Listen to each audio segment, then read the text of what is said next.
Welcome to Carrickfergus Vineyard, a place of hope where lives are changing. We're a church in the heart of Carrickfergus, passionate about seeing people's lives changed by the love of Jesus. The following message was given at one of our Sunday services. Well, sorry to interrupt your conversations. Before I hand over to Geoff here, who's going to be teaching this morning, I thought it would be remiss not to mention what we announced last week, seeing as Brian Murr is in the room. Brian, at the back, go on, stand up. There he is. He's our new associate pastor. Sometime in the autumn, we hope that he'll be joining us. He's sitting on the back row, putting his feet up before we set him to work. But we're absolutely thrilled about that, and well done, mate. Geoff, over to you. Thank you very much. It's a privilege, it is a genuine privilege to do this once a year. Thank you, Paul, for inviting me to speak on one of the heroes of the faith. I'm going to be talking about Esther, and I really like the story of Esther. There's so much in it. So I have a lot to say. There's actually a lot that you can do with this book. So the hardest bit for me was really just deciding what way to take it. But I'm going to try to start off with just a fun activity. Have you ever played fantasy dinner party before? Like, who would be the people in your fantasy dinner party? Who would you choose if you could have anyone from history in your fantasy dinner party? Any suggestions? What would you say? Who would be there? Come on. So you could have like a whole dinner party. There's like a table, 6 people maybe. 6 seems like a good number. And they can be dead or alive, anyone in history. Who would it be? Bono? Okay. He's a good storyteller, I would say. Any other suggestions? Jesus? Yeah, there's always one. There's always one. There'd be a lot of things I would like to ask Jesus, yeah, in face to face. Anything else? Anyone else? No? A lot of people talk about, like they would like to have famous people in history like Gandhi or really important people. I quite like the idea of having like people who are just like fun and friendly and they don't try to hog the conversation. I was expecting people to say Stephen Fry. I think that would be a nightmare. Imagine having that boring old windbag at your fantasy dinner party. But you may have picked like Isaac Newton, for example, who discovered gravity, or you could choose maybe someone like Einstein, who discovered relativity.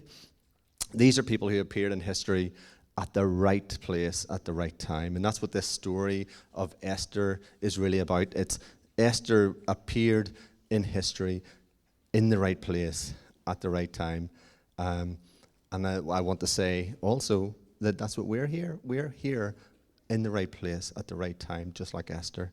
So I really wanted to do this one, as I've always been pretty interested in the book of Esther, because there's a lot of drunkenness, there's a lot of sex, there's a lot of violence, a lot of murder in the book of Esther, and God isn't even mentioned once in the whole book. I don't know if you know that. He's not mentioned once. It's a very epic tale. It's very difficult to outline this story because there's like 10 chapters, so I'm going to do my best to kind of give you an overview of it as well. It's actually quite hard to do. But I want to sort of set it in history too, to give you a sort of a feel for, it is a real story, with real people in it who existed in real life. As I quite often get the feeling that, we can be quite abstract about things, very theological, but forget that, because real people in these stories who actually lived, and also I'm a bit of a history nerd, I like to talk about that. So, and sometimes I think we can appreciate it a wee bit more too if we set it in context. So very, very quickly, I will talk about that just to give you a feel for the time that this was set in. I've actually also been getting into a bit of Assyrian and Persian history over the summer, simply because I was reading the book Rivers in the Sky by Elif Shafak. Has anybody read that? No? Yes? Who said that? Isn't it really brilliant? It's just it like completely blew me away. I'm not like ashamed to say, and it was quite emotional as well at the end. But it's it's partly historical, it's partly fiction, and it talks about this Assyrian ruler Ashurbanipal, who was like the last great king of Assyria, isn't that right? And he ruled Nineveh, and he had this huge library that was finally rediscovered in the 1800s, and there was thousands of clay tablets in it, written in cuneiform, this ancient script, which was partly translated by a minister from Killalay, although that's not in the book. Should have been in the book. He did it in his spare time, apparently. But he, among lots of others, discovered one of the earliest forms of writing, and it sort of pointed to this amazing civilization that existed in Persia, and Assyria. Back in those days, this phenomenal civilization. It was at the epicenter of the world at that time. Anyway, it's the whole thing. One of the things they found was this found on tablets was the story of the Epic of Gilgamesh when they discovered this ancient library. It tells the story of a worldwide flood that was written down long before it was even written in the Bible. And the Assyrian Empire, so that ended in about 600 BC. Just to give you an idea roughly how long ago this story is, when Nineveh was destroyed by the Babylonians, okay? And then the Babylonians came and took the Jews into captivity for a long time. So then about 70 years later, then the Persians came along with Cyrus the Great. And Cyrus the Great he came in about 539 BC, and he's really best known as the king who allowed the Jews to return to Jerusalem. And he also helped them fund the rebuilding of the temple at that time. And this is all written down in the books of Ezra and Nehemiah, which just come immediately before Esther. So that's the context for this story, because not every Jew returned back to Jerusalem. Many were still living in Persia. And one of the other great Persian kings then is Cyrus's great-grandson, who's known in the book of Esther as Ahasuerus. And it's just a Hebrew transliteration of actually the Persian name, which is actually, he's known better as Xerxes, which is the Greek transliteration of the same name, but they're basically the same persons. You might have heard of Xerxes, the great Persian king. This is the person we're talking about in the book of Esther, okay? So Esther was originally written in Hebrew, so that's why we have this Hebrew name written in the Bible.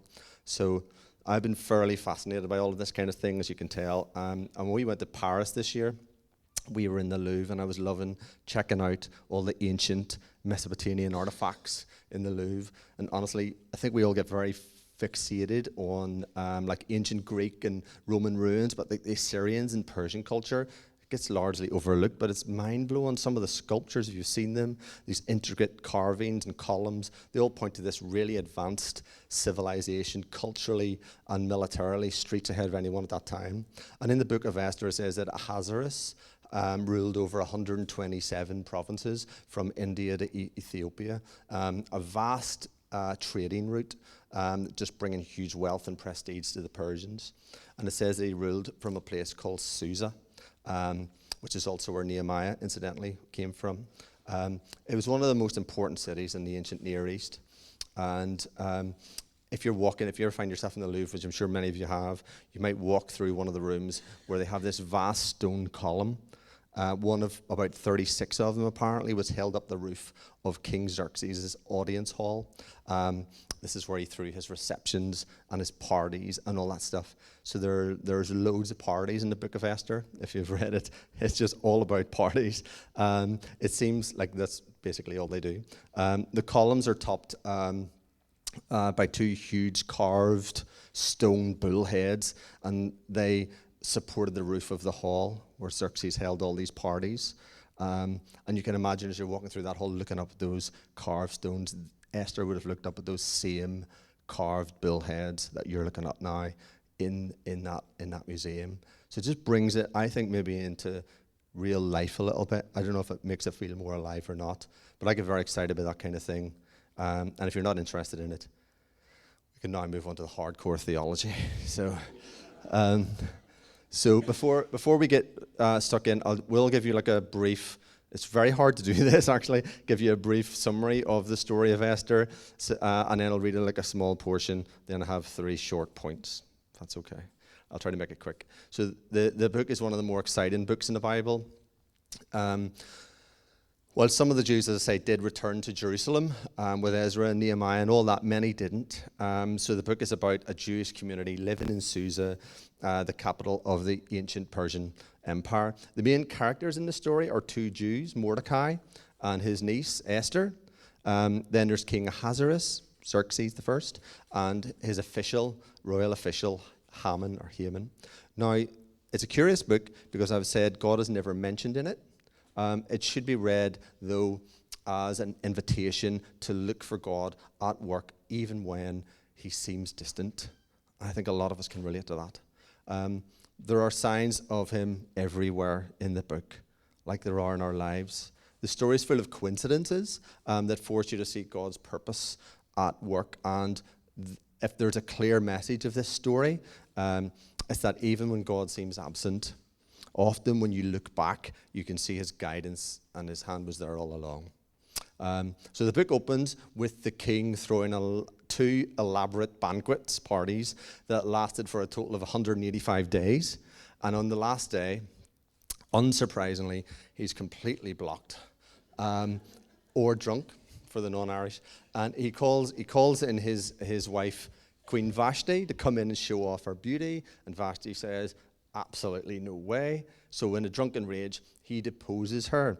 And then he holds, this is the PG version, a beauty pageant to find a new queen. And then Esther hides her Jewish identity and wins the pageant. And by all accounts, Esther was an absolute stunner. And the king gets very obsessed with her and eventually makes her queen. At the same time, her uncle Mordecai, who had in fact raised Esther because she was orphaned, overhears 2 guards plotting to kill the king, and he informs Esther, and she tells the king, and Mordecai gets the credit for saving him. Incidentally, the king eventually does die by assassination, so there's a lot of people trying to kill him back then. Then we find out that about a royal official called Haman, who was an Agagite, and that got elevated to a high-ranking position in the royal household, and he starts demanding that everybody starts kneeling before him and treating him, really well. Mordecai was not about to bow to him, though, given the Jews have a very bad history with the Agagites, and Haman was absolutely not happy about that. And he finds out that Mordecai was a Jew, so he successfully persuades the king to enact this wild decree, which was basically to wipe out all the Jews. And he rolls a dice, or what they call a pur, to decide the day of this annihilation, which was going to be about 11 months from then. So Haman and the king then have another banquet, obviously, probably in the big reception room of the bulls, to celebrate. Mordecai and Esther are really scared. They make a plan. Esther will reveal her Jewish identity to the king and ask him to reverse the decree. But approaching the king without a royal request is, according to Persian law, an act worthy of death. So I'm just going to read a couple of passages from Esther just to continue the story a little bit. So this is from Esther 4, chapter 4, and it's just 11. I think it's 11. Yes, 11 to 17. Okay, so I will just read that for you. So this is Esther chapter 4, 11 to 17. And this is Esther sending a message to her uncle Mordecai. All the king's servants and all the people of the king's provinces know that any man or woman who goes into the inner court to the king who has not been called, he has but one law, put all to death, except the one to whom the king holds out the golden scepter, that he may live. Yet I myself have not been called to go into the king these 30 days. So they told Mordecai Esther's words, and Mordecai told them to answer Esther, do not think in your heart that you will escape in the king's palace any more than all the other Jews. For if you remain completely silent at this time, relief and deliverance will arise for the Jews from another place. But you and your family, you and your father's house will perish. Yet who knows whether you have come to the kingdom for such a time as this? Then Esther told them to reply to Mordecai, "Go, gather all the Jews who are present in Susa and fast for me. Neither eat nor drink for 3 days, night or day. My maids and I will fast likewise, and so I will go to the king, which is against the law. And if I perish, I perish." So Mordecai went his way and did all that Esther commanded him. So Esther hosts the king and Haman at, yes, another banquet, and she makes a request that they host another exclusive banquet just for Haman the following day. So Haman goes out feeling pretty good and, of course, very drunk, and he sees Mordecai and orders a tall stake to be built so Mordecai can be impaled on it the following day. Meanwhile, the king goes off to bed, unable to sleep, and he orders the royal chronicles to be read to him, sort of like a bedtime story. But coincidentally, they read about a time that Mordecai saved the king's life. He had totally forgotten about it. So he calls in Haman and ordered him to honor Mordecai publicly for saving his life. So poor Haman has to lead Mordecai miserably around the streets on a horse, telling everyone to praise him. And this is the start of Haman's downfall. The second banquet begins, and Esther plucks up the courage in the face of death to tell the king that she is Jewish, and second, that Haman wants to kill her, Mordecai, and all the Jews. Now, when the king hears this in the middle of the banquet, and he's had a lot to drink, and he goes into another drunken rage and orders that Haman then be impaled on the very stake that he had erected for Mordecai. Shakespeare would say he was hoisted by his own petard. Have you ever heard that phrase before? Hoisted by his own petard. It comes from Hamlet, and it means that he was defeated by his own plan, especially one intended for someone else. Mordecai gets a high-ranking position, and as the king unfortunately can't revoke his original decree, the Jews are armed and ordered to defend themselves. And when the day comes, the Jews triumph. They destroy Haman's whole family and all the other plotters, and then they establish, yes, another feast, another day of banqueting and celebration called Purim. Comes from the name Pur, from Haman's dice. So that's basically the story. It's very hard to tell that story in like a short way. There's a lot. It's like 10 chapters of just like intrigue and lots of kind of ironic reversals and coincidences and trying to find God in it. There's a lot of drinking. There's a lot of like murder plots and a lot of moral ambiguity. So Esther is our hero of the faith. But Mordecai and Esther are not necessarily saints in this story. The story does not put them forward as like moral examples for us, as these very pure, innocent people. They're models of trust and hope when things get really bad. That's why there are heroes of the faith, why Esther is important to us even today. And it comes back to that main question, why was God not mentioned? The message of the book seems to be that when God seems absent, even when we are unfaithful and in exile, far away from him, does this mean that God is done with us? Has he abandoned us? The book of Esther says no. It invites us to see that God can and does work in the mess and the moral ambiguity of human lives, and he is going to accomplish his purpose. So the book of Esther asks us to trust God even when we can't see him, and to hope that no matter how bad things get, God is committed to redeeming the world. And that's what the book of Esther is really about. And that's really important, I think, because the world seems very bad right now. It begins in Persia during the exile. The Jewish people are scattered. They're vulnerable. And even though the book never explicitly mentions God by name, we see him working behind the scenes, arranging the circumstances, positioning people, guiding history. Proverbs 16, verse 9 says, "The heart might not see plans his way, but the Lord establishes his steps." You might not see God clearly in your current situation. You may be wondering where he is in your job or your family or the culture around you, particularly. But Esther's story reminds us that God is present, even when he feels hidden. He's working He's weaving together a bigger plan. So there are three things, very short points, that I want to just say that I think that have jumped out of this story to me, and they are really short, I promise, apart from the last one, which is a wee bit longer. So the courage in the face of risk is the first one.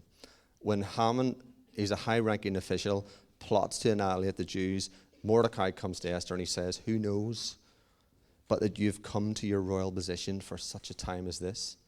Esther, she had a choice. She could remain silent and safe, or she could risk her life to do what was right. And she responds with incredible courage. And it says in verse 16, "I will go to the king, even though it's against the law, and if I perish, I perish."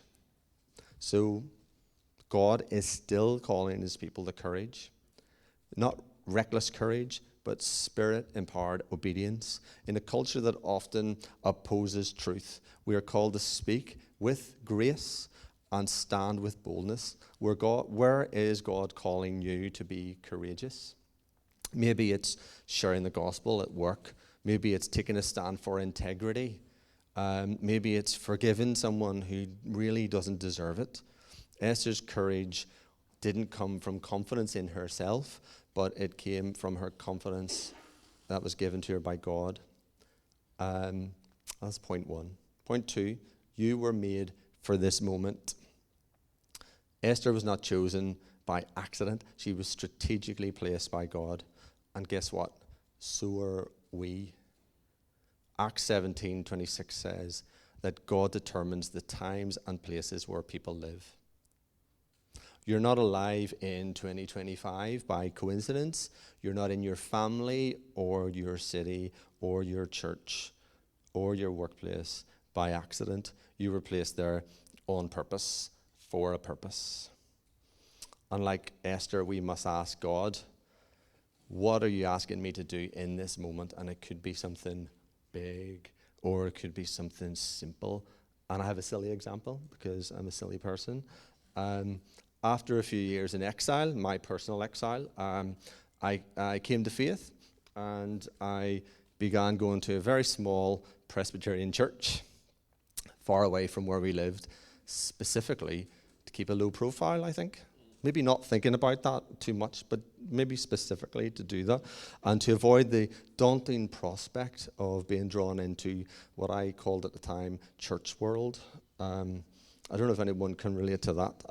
I saw it as a confusing parallel universe, I think, at the time, with unwritten social rules and a weird language, Christianese.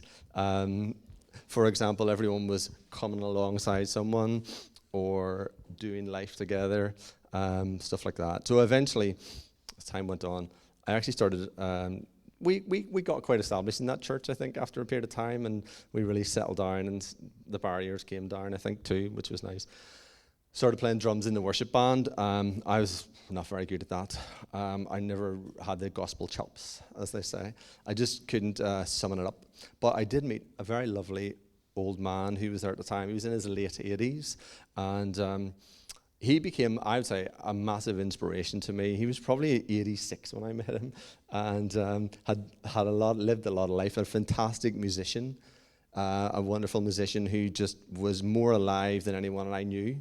And I was coming on the back of a long journey of exile, and I think for the first time I met him, he was telling me about a lecture he'd been to on the Beatles at Bangor Library, and I suddenly became aware that, like, that's how I would love to be, not 86, still interested in stuff, still fascinated by music, still going to stuff, and not sitting at home. And I'd been miserable for so long, not really living, and letting my life kind of just drift by. He immediately got me playing jazz with him, and he said, I was really excited because a drummer had turned up in the church, and we would have these jamming sessions after church, just the two of us. Or he would be playing piano, and I'd be playing along, trying to improvise. And after a while, we eventually recruited other members and formed a band and did a few shows. And it was this 86-year-old man that got me into this. And a couple of years ago, after we'd left the church and everything, and he was well in his 90s at that point. He had a real health scare, and he had been in hospital, and I think we all thought we'd lost him. He came out of hospital, and the band got together, and we played again another jam. We had another jam session one evening, one last time before he finally passed away. And I kind of feel that I learned a lot about just enjoying the moment. I learned so much. He was just there for me in the right place at the right time, and I have so much respect for that man and miss him, and was very changed by knowing him.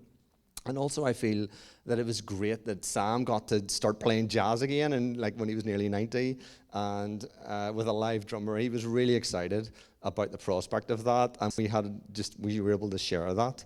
And so I was in the right place, I think, at the right time for him. And I think it's not always, big. It could be just an impact that you have on someone at that particular time. You'll all be there, and you'll all have those moments where you're just there at the right time for that person. And it's about saying yes to these things. It's about being open. It's like I always say to people in work, just have an open heart about it and just go and do it. And I think that's a lot of what I learned about by playing with Sam. We've been placed in this world now to impact each other and to make a difference in the world, to set the example, and whatever that is. That could be tolerance, it could be love, it could be respect. It might seem like the world is going to hell in a handbasket. Like the intrinsic value, I think, of human life is becoming more and more based on their values contributors, or consumers. In this post-religion world, no longer can we take for granted that people's value is based on their being made in the image of God, but on whether or not they are a benefit or a burden. You only sometimes, I think, need to try and get an appointment with your doctor to see that. But it makes me sad. But we are the light of the world, and who knows, you may have come into the kingdom for such a time as this. We can speak up, and we can change the narrative. God will accomplish his purposes with or without us, but why not be a part of the story? Newton didn't create gravity, did he? He only discovered it. Einstein didn't create relativity. He only discovered it. If it wasn't them, someone else would have come along eventually and discovered it. In the same way, God's in control. Let us be part of the story. You may not be a queen like Esther, but you are a child of the King, and he's inviting you to step out in faith and play your part in his redemptive story. So in conclusion then, the book of Esther shows us that God is always at work, even when we don't see him. Courage comes from trusting him, not from having all the answers. And we are called for such a time as this, not to shrink back, but to step forward in faith. So today, I just want to ask you 3 final questions. Where is God calling you to be courageous? Where do you need to trust that he's working behind the scenes? And finally, what royal position or what influence or opportunity has he given you for his purposes? Thanks for listening to the Carrot Fergus Vineyard podcast. If you'd like to find out more about our church, please visit our website, carrotfergusvineyard.org.